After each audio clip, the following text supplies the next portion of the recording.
सभी को स्वागत है आप सबका परिवार प्रतिज्ञा परिवार पर। सो गाइस, आप सभी को पता है लुसेंट जीके का सीरीज चल रहा था हम सभी लोगों ने। उसमें हम लोग मेडवल इंडिया शुरुआत किए थे और मेडवल इंडिया का एक लेक्चर हम आपको अपलोड कर दिए हैं। अगर आप नहीं देखें तो प्लेलिस्ट में जाकर आप सभी लोग उसे देख लीजिए। सो आपका अध्याय 1 और अध्याय 2 में हम इसी बात की चर्चा कर रहे थे गाइज कि सबसे पहले आपको मुस्लिम आक्रमण मोहम्मद बिन कासिम ने किया था। मोहम्मद बिन कासिम, और ये मोहम्मद बिन कासिम जो है भारत में मुस्लिम आक्रमण 712 ईस्वी में किया था। उसके बाद एक महमूद गजनबी आए थे और आप सभी को पता है कि महमूद गजनबी ने कुल आपका 17 बार आक्रमण किया है, 17 बार अटैक किया है। और सबसे प्रसिद्ध आक्रमण 1025 ईस्वी में सोमनाथ मंदिर को लूटना। उसके बाद आपका अध्याय आपका 3 चलेगा आज है और हम समझेंगे शहाबुद्दीन मोहम्मद गौरी के बारे में। शहाबुद्दीन मोहम्मद गौरी के बारे में तो गाइस समझने की प्रयास करते हैं कि शहाबुद्दीन मोहम्मद गौरी जो है वो किस किस काम के हैं। तो ये आपका तीसरा मुस्लिम अटैक में आएंगे। अब यहाँ पे इनका कुछ इंट्रोडक्शन समझते हैं। सबसे पहले 1173 ईस्वी में शहाबुद्दीन मोहम्मद गौरी मुजिद्दीन मोहम्मद बिन शाम, इनका एक और नाम है, गजनी का शासक बना था। मतलब कि शहाबुद्दीन जो आपका गजनी कहाँ है, अफगानिस्तान में एक जगह है गजनी, यही का शासक बना था। 1175 में खैबर और गोमल दर्रे, जो कि आपका खैबर और गोमल दर्रे है वो आपका कुछ इस वाला एरिया में है, ये आपका लोकेशन वाला एरिया में है। और ये आपका भारत में मुल्तान पर प्रथम आक्रमण किया था। तो अगर पूछेगा भारत में प्रथम आक्रमण मोहम्मद गौरी का कब हुआ, तो याद रखना दोस्तों 1175 ईस्वी में मोहम्मद गौरी को भारत पर प्रथम आक्रमण हुआ। इसका कारण क्या, क्यों आया था, आखिर ऐसे मोहम्मद गौरी ने भारत में लूटने का क्यों आया, क्या रहा इसका रीजन, क्या इसका कारण रहा। तो सबसे पहले इसकी 2 कारण थी। पहला कारण धन की प्राप्ति था, है ना, धन की प्राप्ति। दूसरा समाजवाद की बात कही गई थी, साम्राज्यवाद की बात कहा गया था। एक तो आपका धन प्राप्त करने की बात कर रहे थे, दूसरा साम्राज्यवाद की बात कर रहा था, यह अपने समाज को विस्तार करना चाहता था। आगे बात करते दोस्तों, सबसे पहले भारत का प्रमुख आक्रमण जो इसका है वो कब कब रहेंगे। Major invasion of India, Bharat पर प्रमुख आक्रमण सबसे पहले 1175 में मुल्तान पर इसका प्रथम आक्रमण हुआ था। और इसमें करमातियों को हराकर मुल्तान पर कब्जा, वहाँ के जो लोग रहते थे उसे उन्होंने करमातियों कहा गया, और उसको हराकर उन्होंने मुल्तान पर क्या कर लिया गाइस, कब्जा कर लिया। दूसरा आक्रमण ठीक 1178 ईस्वी में होगा और 1178 में दूसरा आक्रमण गुजरात पाटन पर किया था। तो गुजरात पाटन पर इसका दूसरा अटैक था। चालुक्य राजा भीम दूसरा, इसकी संरक्षण माँ नायिका देवी कर रहे थे, इन्हीं के आपकी संरक्षण में इन्होंने आपका 1178 में। और तीसरा आक्रमण माउंट आबू के पास गौरी की पराजय किया था, है ना। अब यहाँ पे गौरी की पराजय भारत का प्रथम ये आपका पराजय था, यानी कि माउंट आबू जो में आपको चालुक्य राजा भीम दूसरा ने मोहम्मद गौरी को पराजित कर दिया था। और राज भीम दूसरा का माँ के नाम भी आता है नायिका देवी, और यही नायिका देवी ने इसको कहा था कि छोड़ दीजिए इसको, और ये इन्होंने छोड़ दिया था। माउंट आबू राजस्थान में आपके जो अरावली पर्वत है वहीं के पास है। अब यहाँ पे किसकी कहानी को समझते हैं। जैसे मान लीजिए कि गुजरात के एक शासक यहाँ पे है और इसका नाम है भीम दूसरा, क्या नाम है, भीम द्वितीय है, और ये चालुक्य वंश का राजा है। इनकी माता श्री थी नायिका देवी। अब यहाँ पे इन्हीं का माता था नायिका देवी, और मोहम्मद गौरी ने 1178 में अटैक कर लिया। अटैक किया तो इन लोगों ने पकड़ लिया। कहाँ पकड़ लिया, तो यहाँ पे एक पर्वत है अरावली पर्वत, और यहीं पे आपकी चोटी है माउंट आबू, वहीं पे इनको पकड़ लिया। अब समझते दोस्तों कुछ आगे, इन्होंने आपका 3 आक्रमण किए। 3 गो आपका युद्ध बहुत फेमस है। आपका प्रथम युद्ध जो आपका हुआ था 1191 में, ये जो तीसरा अटैक हुआ था, और इसका कहते हैं तराइन का प्रथम। तो तराइन का प्रथम युद्ध जो है वह आपका मोहम्मद गौरी के बीच, और यहाँ पे आपका चौहान वंश चल रहा था। अजमेर के क्षेत्र में एक वंश चल रहा था चौहान वंश। तो चौहान वंश का शासक पृथ्वीराज तीसरा, चौहान वंश का शासक पृथ्वीराज तीसरा, और आपका इसका सेनापति स्कंद था, और मोहम्मद गौरी के बीच हुआ था। इसमें आप सभी को पता है कि मोहम्मद गौरी को हार हुआ था। तो तराइन का प्रथम युद्ध में मोहम्मद गौरी हार गए थे। लेकिन ठीक उसका अगला साल 1192 में तराइन का दूसरा युद्ध हुआ। इस युद्ध में आपका जयचंद जो है मोहम्मद गौरी को बुलाए थे, और जयचंद की बेटी का नाम है संयोगिता, क्या संयोगिता नाम है। और संयोगिता जो है वह आपका प्यार करती थी पृथ्वीराज चौहान या तीसरा से, इसको पृथ्वीराज चौहान कहिए या तीसरा कहिए, या इसका एक और नाम है राय पिथौड़ा, क्या राय पिथौड़ा। अब यहाँ पे ये राजा जयचंद जो है इन्होंने क्या किया कि स्वयंवर बुलाया अपनी बेटी के ब्याह करने के लिए, और इस स्वयंवर में पृथ्वीराज चौहान या तीसरा को नहीं बुलाया। तब पृथ्वीराज तीसरा ने इसको उठाकर यहाँ पे लेकर चला गया था, इसी 1191 और 92 के बीच में। तब राजा जयचंद जो है वह आपका गौरी से मिलते हैं और उनको बुलाते हैं और कराते हैं तराइन का दूसरा युद्ध 1192 ईस्वी में। इसमें पृथ्वीराज चौहान जो है, पृथ्वीराज तीसरा है, इसकी हार होती है और मोहम्मद गौरी की जीत होती है। फिर आपका चंदावार का युद्ध हुआ, फिर मोहम्मद गौरी और राजा जयचंद के बीच आपस में लोग लड़ गए। इसमें भी आपका जयचंद को हार हुआ और आपका मोहम्मद गौरी की जीत हुआ। गौरी ने लक्ष्मी आकृति चलाने वाला सिक्का चलाए थे। इसके बाद जो मोहम्मद गौरी से वो लक्ष्मी की आकृति वाले सिक्कों को चलाने का काम किया था। अब हम कुछ और बात समझते हैं पृथ्वीराज चौहान के बारे में। ये तो 3 युद्ध हम समझ गया, बहुत ही इंपॉर्टेंट 3 युद्ध है। सबसे पहले 1191 में, 1192 में और 1194 में तराइन का प्रथम युद्ध, तराइन का दूसरा युद्ध और आपका चंदावार का युद्ध। तराइन का तीसरा युद्ध भी होगा, अभी नहीं हुआ, 1215 ईस्वी में होगा। याद रखना कि 1215 ईस्वी में तराइन का तीसरा युद्ध भी हमें देखने को मिलेगा। तो अब समझते हैं पृथ्वीराज चौहान या पृथ्वीराज तृतीया, या इसी को बोलते हैं राय पिथौड़ा। क्या राय पिथौड़ा के नाम से जाना जाता है। इसका मूल नाम है, ओरिजिनल नेम है पृथ्वीराज तीसरा, यानी पृथ्वीराज तीसरा जो इनका ओरिजिनल नाम है, पृथ्वीराज तीसरा जो इनका मूल नाम है। दिल्ली के संस्थापक आपका ये जो आपको अनंगपाल जोपर जो नाना के, इनको दिल्ली व अजमेर में इनको आपको मिला लिया। मतलब कि यह आपका दिल्ली के संस्थापक यही थे और यह आपका पूरे के पूरे दिल्ली में इस वंश को क्या किए, मिला लिए। चंदेल शासक परमादिर्देव को पराजित किया और सेनापति आल्हा व उदिल की मृत्यु हो गई। इसके दरबार में एक चंद्रबरदाई जो पुस्तक लिखा है पृथ्वीराज रासो, पृथ्वीराज चौहान का एक रासलीला है, इसमें कहानी है। वो आपका चंद्रबरदाई ने कौन सी पुस्तक में लिखा, पृथ्वीराज रासो पुस्तक में लिखा। लक्ष्मण सेन के दरबार में रहने वाला जयदेव ने गीत गोविंद की रचना की, एक बहुत फेमस है। गीत गोविंद की रचना किसने किया, तो आपका जयदेव है ना, जयदेव है वो आपका गीत गोविंद की रचना की है। एक आपका नोट है, ये आपका अलग से याद करना है कि गीत गोविंद की रचना किसने किया, तो गाय जयदेव नामक व्यक्ति ने गीत गोविंद की रचना की है। अब यहाँ पे कुछ और बात है। 1203 ईस्वी में मोहम्मद गौरी ने, आपका जो मोहम्मद गौरी का गुलाम था कुतुबुद्दीन ऐबक, है ना, क्या नाम था, कुतुबुद्दीन ऐबक ने एक अभियान किया था, कालिंजर अभियान, और वहां चंदेल शासक परमदेव को हरा दिया था, है ना। अब यहाँ पे परमादिर्देव को हराने का काम कौन किया था, मोहम्मद गौरी का सेनापति कुतुबुद्दीन ऐबक का 1203 में। 15 मार्च 1206 ईस्वी में खोखरो सरदार द्वारा गौरी की हत्या किया। अब जब गौरी की हत्या किया तब जाकर भारत में दिल्ली सल्तनत की स्थापना इसी का गुलाम, इसी का नौकर, इसी का दामाद भी था। ये अभी गुलाम था। गुलाम उसे कहते थे दोस्तों कि कोई भी व्यक्ति को कोई राजा खरीद लेता था और जब खरीद के उसे सारी काम करवाते थे तो उसे गुलाम कर देते। और जब यही व्यक्ति राजा की बेटी को फंसा के ब्याह कर लेता था, शादी करता था, तो दामाद भी कहला गया, है ना, क्या दामाद भी कहला गया। तो अब आगे बढ़ते हैं। अब यहाँ पे कुछ अन्य तथ्य समझने की प्रयास करते हैं। सिक्कों पर देवी लक्ष्मी की आकृति थी, पृथ्वीराज व गौरी के नाम के सिक्के थे। उत्तर भारत में इक्ता प्रणाली का शुरुआत किए थे। लेकिन भाई साहब इक्ता प्रणाली के मुख्य जो नाम आएगा इल्तुतमिश का आएगा।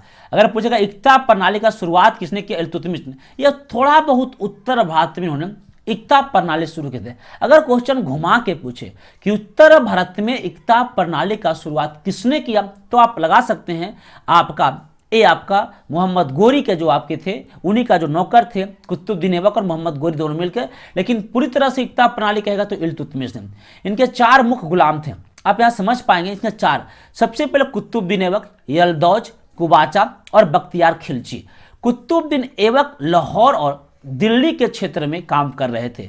यलदौज में गजनी था, फिर गजनी में जहां पहले थे वहां यलदौज थे, और कच्छ व सिंध वाला क्षेत्र में कुबाचा नामक व्यक्ति था, और बंगाल और बिहार वाला क्षेत्र में इनका सेनापति था बख्तियार खिलची। यानी कि इसका 4 गुलाम थे। सेनापति बोलिए, गुलाम एक ही बात है। लेकिन यह कुतुबुद्दीन ऐबक गुलाम के साथ साथ इनकी बेटी से ब्याह करे तो दामाद भी हो गए थे। तो गुलाम के साथ साथ दामाद कौन थे, कुतुबुद्दीन ऐबक। तो लाहौर और दिल्ली का क्षेत्र में कौन काम करते, कुतुबुद्दीन ऐबक काम करते। गजनी में कौन काम करते, यलदौज काम करते। कच्छ व सिंध में आप तक कुबाचा कर रहे थे, और बख्तियार खिलजी बंगाल और आपका बिहार में। बंगाल और बिहार में कौन खिलजी दोस्तों, तो याद रखना है बख्तियार खिलजी। ये बख्तियार खिलजी बड़े खतरनाक शासक है। आप सभी को पता है 1203 या 1204 ईस्वी में बख्तियार खिलजी ने नालंदा विश्वविद्यालय को जलाकर राख किया था। कौन विश्वविद्यालय? नालंदा विश्वविद्यालय को जलाकर राख किया था। यह आपका बख्तियार खिलजी था। यही नालंदा विश्वविद्यालय जिसका संस्थापक था गुप्त वंश के शासक कुमार गुप्त। क्या नाम है? कुमार गुप्त। यही आपका नालंदा विश्वविद्यालय का स्थापना किया था और जलाकर राख कर दिया बख्तियार खिलजी ने। अब समझते हैं, अब यहाँ पे ये आपका पुराना मोहम्मद बिन बख्तियार खिलजी, कुछ क्वेश्चन आपको यहाँ पे समझा देना प्रयास करता हूँ आपको। अब हम क्या क्या पढ़ने हैं कि ये जो आपकी मोहम्मद बिन बख्तियार खिलजी, ये इतना नाम इख्तियार उद्दीन मोहम्मद बिन बख्तियार खिलजी उतना नहीं, बस याद रखना मोहम्मद बिन बख्तियार खिलजी। ये 1200 से लेकर 1204 तक कितने काम किए? सबसे पहले ध्यान दीजिएगा, बंगाल बिहार पर आक्रमण किए, शासक लक्ष्मण सेन को हरा दिया, जो बंगाल का शासक थे, पाल वंश का नहीं, पाल वंश का कुछ सेन वंश का था, सेन वंश का। नालंदा व विक्रमशिला का तहस, यह नालंदा विश्वविद्यालय के भी तहस नहस किया था, और जो विक्रमशिला विश्वविद्यालय वर्तमान में भागलपुर में है उसको भी जलाकर रख किया था। दो याद रखना, नालंदा व विक्रमशिला विश्वविद्यालय। लखनऊती की राजधानी बनाया, गलती असम के महाराज पर हमला किया, यानी कि भैया असम के महाराज राज पर इन्होंने क्या किया? इन्होंने आपका अब हमला करने का प्रयास किया। ये कुछ नहीं है, ये आपका असम पर इन्होंने हमला करने की भी कोशिश किया। अब आगे बढ़ते हैं, अब हम समझते हैं यह प्रमुख कुछ प्राचीन विश्वविद्यालय के बारे में। जब विश्वविद्यालय का चर्चा हो ही रहा था तो सोचे इससे डिटेल्स में कुछ यहाँ पे टाइप करता हूँ। तो अब समझते हैं तक्षशिला, किसकी बात? तक्षशिला की बात है। वर्तमान पाक के पंजाब में आपका तक्षशिला है, विश्व का प्रथम विश्वविद्यालय है। 700 से 800 ईसा पूर्व में ये विद्यालय थे। कौटिल्य, पाणिनि, प्रश्नजीत ये यहाँ पे आपका अध्ययन भी किए थे और पढ़ाए भी थे। आयुर्वेद विज्ञान केंद्र है आपका है, और यह आपका ग्रांड ट्रंक रोड के पास है, और इसको 1980 में यूनेस्को के तहत शामिल कर लिया गया है। तो 1980 में इसे कहाँ शामिल किया? यूनेस्को मतलब विश्व धरोहर होते हैं, जहाँ पर जिसकी देख रेख करने के लिए वर्ल्ड जो है पूरे विश्व इनकी आपका पैसा वगैरह देते हैं। उसके बाद करते हैं नालंदा विश्वविद्यालय, वर्तमान बिहार के राजगीर में है। कहाँ है? राजगीर में। वर्तमान भारत का प्राचीनतम विश्वविद्यालय। अगर पूछेगा विश्व का प्राचीनतम, पूरे विश्व में सबसे, तो क्या है आपका? तक्षशिला।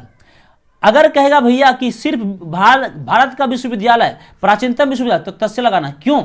क्योंकि पहले जो भारत के अंतर्गत या ये क्षेत्र था, लेकिन अभी अलग हो गया है। अब जो बिहार में है, वर्तमान भारत में जो है वो आपका सिर्फ नालंदा विश्वविद्यालय पड़ता है, जो वर्तमान भारत का प्राचीनतम विश्वविद्यालय है। और तक्षशिला आप सभी को पता है कि हमारे पास पाकिस्तान का जो आजाद पाकिस्तान चले गए प्रमुख प्राचीन विश्वविद्यालय, हाँ, जो आपकी पाकिस्तान भारत, तो भारत कहने का पंजाब, वर्तमान के पाक के पंजाब कहने का मतलब ये, यहाँ पे समझ दोस्तों, ये जो पंजाब है वो भारत में नहीं है, यह पंजाब पाकिस्तान के एरिया में।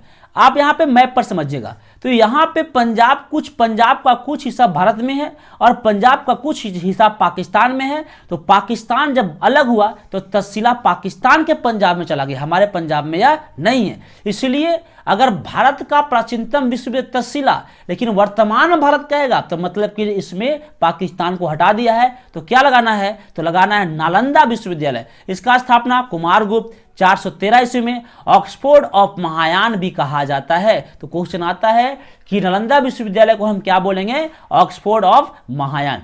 एक और विश्वविद्यालय है विक्रमशिला विश्वविद्यालय, वर्तमान बिहार के भागलपुर में है। पाल शासक धर्मपाल ने इसको बनाया था। 783 से 820 ईस्वी कार्यकाल था इसका। बख्तियार खिलजी द्वारा 1193 ईस्वी के आसपास लगभग वही इसको क्या कर दिया गया? नष्ट कर दिया गया। तो ये आपका नालंदा और विक्रमशिला विश्वविद्यालय दोनों का समाप्ति कौन किया था? बख्तियार खिलजी। एक आपका वल्लभी विश्वविद्यालय जो गुजरात में, सौराष्ट्र के गुजरात में प्रशासनिक शिक्षा केंद्र यहाँ पे था। चीनी यात्री इत सिंह यहाँ पे आए थे और बौद्ध शिक्षा का केंद्र यहाँ भी था। तो 4 विश्वविद्यालय हम पढ़ लिए। तक्षशिला वर्तमान में पाकिस्तान में है, नालंदा वर्तमान में भारत में है, विक्रमशिला ये भी भारत में है, और गुजरात वल्लभी ये भी आपका भारत में। तो 3 भारत में है। आपका नालंदा भी बिहार में, विक्रमशिला भी बिहार में। नालंदा बिहार के राजगीर में है, विक्रमशिला भागलपुर में है, और वल्लभी गुजरात के सौराष्ट्र वाला क्षेत्र में है। इतनी बात आपको समझ में आया होगा। अब समझते हैं, अब यहाँ पे दिल्ली सल्तनत की बात करते हैं। सो गाइस 15 मार्च, अभी आप देखेंगे 15 मार्च 1206 ईस्वी में किसकी मृत्यु हुआ था? कुतुबुद्दीन ऐबक नहीं, मोहम्मद गोरी की मृत्यु हुआ था। और मोहम्मद गोरी की जब मृत्यु हुआ तो इसका 4 गुलाम थे, तो चारों गुलाम में दिल्ली और आपका लाहौर के क्षेत्र में कुतुबुद्दीन ऐबक था। और कुतुबुद्दीन ऐबक ने एक वंश की स्थापना कर दिया था मोहम्मद गोरी के मरने के बाद, उसे हम बोलते हैं गुलाम वंश। कौन वंश दोस्तों? गुलाम वंश। अब यहाँ पे गुलाम वंश को हम ममलुक वंश भी बोलते हैं, इलबारी तुर्क भी करते हैं। और इसका स्थापना किया था कुतुबुद्दीन ऐबक। 1206 से लेकर 1290 तक यह गुलाम वंश चला था। गुलाम वंश के बाद खिलजी वंश आया, 1290 से 1320 तक सबसे कम समय तक रहा, और जलालुद्दीन खिलजी इसका संस्थापक थे। पूरी कहानी हम समझाने वाले हैं, बड़ा आराम से समझिए। फिर आज तुगलक वंश। तुगलक वंश 1320 से 1414 तक, और सबसे अधिक आपका समय तक शासन किए थे, और गियासुद्दीन तुगलक इसका संस्थापक थे। सैयद वंश की बात करते हैं तो ये आपका 1414 से 1451 तक खिज्र खां इसका संस्थापक थे। लोधी वंश 1451 से आपका 1526 तक, और इसका संस्थापक था बहलोल लोधी, या इसको प्यार से हम बोलते हैं बकलोल लोधी, है ना। अब थोड़ी सी मैप हम समझते हैं। जब भारत में पहली बार, और ये पांचों वंश जो यहाँ पे 5 वंश है, इसको कहा गया है दिल्ली सल्तनत। तो दिल्ली सल्तनत में 5 वंश आते हैं। इसका शॉर्ट ट्रिक है GKTSL। क्या?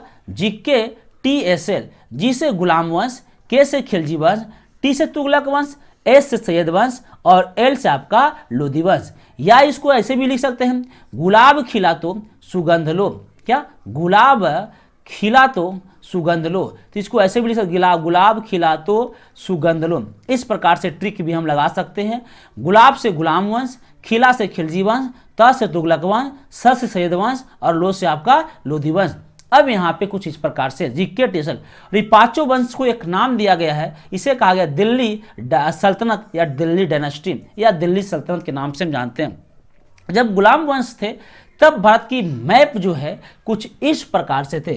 गुलाम वंश के समय भारत का मैप जो है वो ज़्यादा कुछ नहीं था, ए वाला एरिया पर सिर्फ के सिर्फ गुलाम वंश चलते थे। लेकिन जब जैसे खिलजी वंश आया तो खिलजी वंश ने पूरा क्षेत्र, ये आपका पूरा क्षेत्र को इन्होंने क्या किया, अपने में मिला लिया और बहुत बड़ा साम्राज्य बनाया। जब आता है तुगलक वंश, तो तुगलक वंश की समय जो है वो आपका पूरा का पूरा क्षेत्र बहुत बड़ा हो गया, और इतनी बड़ी संपूर्ण भारत में एक कुछ यहाँ पे कुछ छोड़ के संपूर्ण भारत में तुगलक वंश चल रहा था।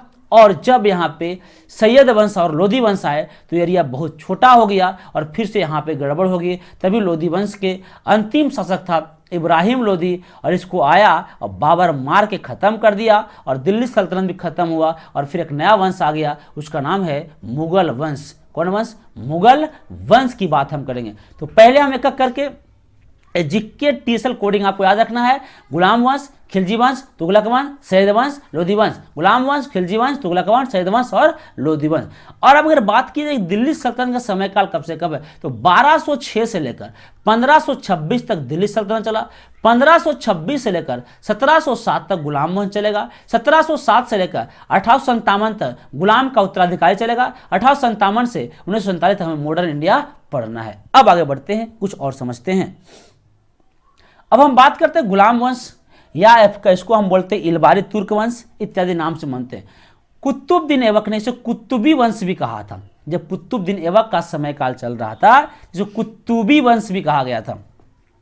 शमसुद्दीन इल्तुतमिश ने इसे शमसी या इलबारी वंश का नाम दिया।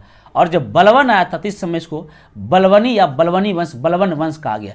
लेकिन सभी के सभी अलग नाम था, लेकिन सबका मालिक एक ही था, गुलाम वंश, यानी मुख्य रूप से गुलाम वंशी थे। अब समझते हैं, कुतुबुद्दीन ऐबक जो है इसका संस्थापक होते हैं, गुलाम वंश का संस्थापक कुतुबुद्दीन ऐबक। अब यहाँ मोहम्मद गोरी जो इसका गुलाम और दामाद था। कौन दोस्तों? मोहम्मद गोरी। किस वंश का? तो आप कुतुबुद्दीन ऐबक का जो आपका मोहम्मद गोरी का कुतुबुद्दीन में गुलाम भी था और दामाद भी था, और एक गुलाम वंश का स्थापना भी किया। तो गुलाम वंश का संस्थापक कुतुबुद्दीन ऐबक। मोहम्मद गोरी का क्या था? गुलाम था सर, और दामाद था। कौन वंश का स्थापना किया? गुलाम वंश। और यहाँ पे इनका कुछ प्रमुख शासक देखते हैं आपका गुलाम वंश का। सबसे पहले कुतुबुद्दीन ऐबक है, फिर आराम शाह है, इल्तुतमिश है। तो आपका कुतुबुद्दीन ऐबक, आराम शाह, इल्तुतमिश, फिर आपका फिरोज शाह। फिरोज शाह के बाद कुछ और इंपॉर्टेंट नहीं है, रजिया सुल्तान, बहराम शाह, मसूद शाह, महमूद शाह, गयासुद्दीन बलबन, कैकोबाद और क्यूमर्स। अंतिम शासक क्यूमर्स है, लेकिन कहीं कहीं कैकोबाद भी देगा, क्यूमर्स बस कुछ ही दिन शासन किया था, इनका उतना नाम नहीं आता है, तो कैकोबाद या क्यूमर्स एक साथ लिखते हैं, लेकिन अंतिम मेन रूप से क्यूमर्स है। तो 11 शासक कैसे याद होगा सब?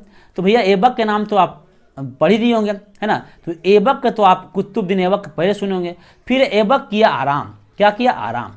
तब आया इल्तुतमिश। तो ऐबक, आराम, इल्तुतमिश, पहले 3 को बोल लेते हैं, ऐबक, आराम, इल्तुतमिश, ऐबक, आराम, इल्तुतमिश, ऐबक, आराम, इल्तुतमिश, फिरोज।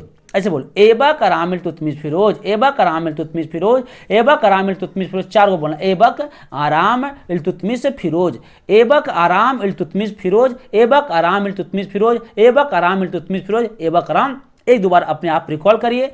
फिर अब बोलना है 4 और, रजिया, बहराम, मसूद, महमूद, रजिया, बहराम, मसूद, महमूद, रजिया, बहराम, मसूद, महमूद, रजिया, बहराम, मसूद, महमूद। और बोलना है बलबन, कैकोबाद, क्यूमर्स, बलबन, कैकोबाद, क्यूमर्स। अब एक एक करके सारी चीजों हम आगे बढ़ने की कोशिश करते हैं। अब एक एक करके सब बात पढ़ेंगे। अब हम बात करते हैं कुतुबुद्दीन ऐबक से क्या क्या क्वेश्चन बन सकते हैं। मैंने पूरे डायग्राम के माध्यम से आपको समझाने की प्रयास किया हूं। तो समझते दोस्तों, कुतुबुद्दीन ऐबक से हम क्या क्या क्वेश्चन बना सकते हैं। कुतुबुद्दीन ऐबक हमारे लिए क्या क्या इंपॉर्टेंट है। ज्यादा तीन ही राजा इंपॉर्टेंट, कुतुबुद्दीन ऐबक, इल्तुतमिश और बलबन। बाकी सब नाम मात्र के 3 इंपॉर्टेंट है और एग्जाम में 3 से क्वेश्चन बनते हैं। भारत में तुर्क राज का संस्थापक है ना, कुतुबुद्दीन ऐबक जो है भारत में तुर्क राज का संस्थापक है। ऐबक नामक तुर्क जाति थे। यह गौरी का सिपलाहकार व गुलाम था। कभी भी यह अपना राजा या सुल्तान की उपाधि नहीं लिया था। सब दिन गौरी का सिपलाहकार या गुलाम के नाम पर ही काम किए थे। आप सभी को पता है इनका राज्याभिषेक जो है वह आपका 24 जून 1206 ईस्वी को राज्याभिषेक हुआ था, राजधानी आपका लाहौर में। अब जब राज्याभिषेक के तो क्या क्या इनके समस्या हुए थे, तो यल्दौच और कुवाचा जो है इनके खिलाफ आ गए थे। दिल्ली सल्तनत की उन्होंने स्थापना किया था। अब इन्हें कुछ उपाधि भी है। कुतुबुद्दीन ऐबक का कुरान बख्श कहा जाता है। लाखों को दान देते थे, इसलिए इसको लाख बख्श भी कहा जाता है। हतीम ताई यानी मिन हिजाज जो इनका उपाधि मिला, 3 उपाधि, कुरान बख्श, लाख बख्श, हतीम ताई। कुरान बख्श, लाख बख्श, हतीम ताई। अब इनका राज्याभिषेक से कुछ बातें समझते हैं। सुल्तान की उपाधि कभी धारण नहीं किया, अपने नाम का खुतबा नहीं पढ़ाया, मलिक या सिपलाहकार की उपाधि लिया। 1208 ईस्वी में गौरी के भतीजे गयासुद्दीन मसूद से इन्होंने दास मुक्ति पत्र लिया था। और 1210 ईस्वी में चौगान खेलते थे। चौगान को हम लोग पोलो बोलते हैं। और याद रखना है पोलो में 4 खिलाड़ी होते हैं। कितना? 4 खिलाड़ी पोलो में होते हैं। और पोलो खेलते समय इनकी मृत्यु हो गया था। अब यहाँ पे इनकी मृत्यु लाहौर में हसन निजामी, ताज उल मसीर इत्यादि इनके नाम से जाना जाता है। अब यहाँ पे इनकी मृत्यु 1206 में कैसे भाई? तो भैया लाहौर में, सॉरी 1210 में चौगान।